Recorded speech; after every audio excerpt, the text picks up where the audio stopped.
in Heavenly Places, a devotional by Ellen G. White, as steadfast as Daniel, September 11th.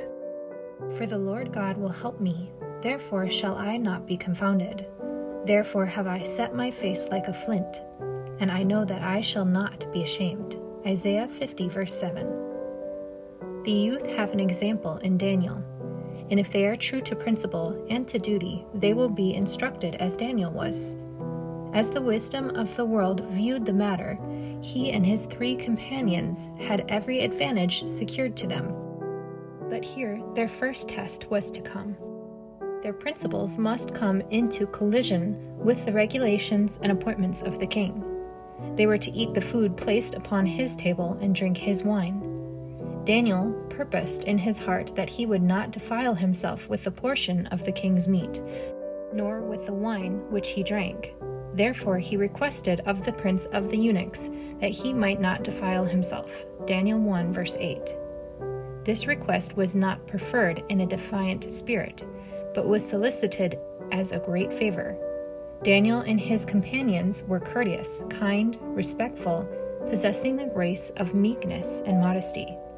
And now, as Daniel and his fellows were brought to the test, they placed themselves fully on the side of righteousness and truth. They did not move capriciously, but intelligently. They decided that as flesh meat had not composed their diet in the past, neither should it come into their diet in the future.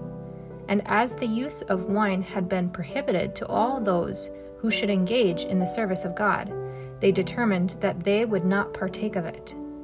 Daniel and his companions knew not what would be the result of their decision. They knew not but that it would cost them their lives, but they determined to keep the straight path of strict temperance, even in the courts of licentious Babylon. The good behavior of these youth obtained for them favor.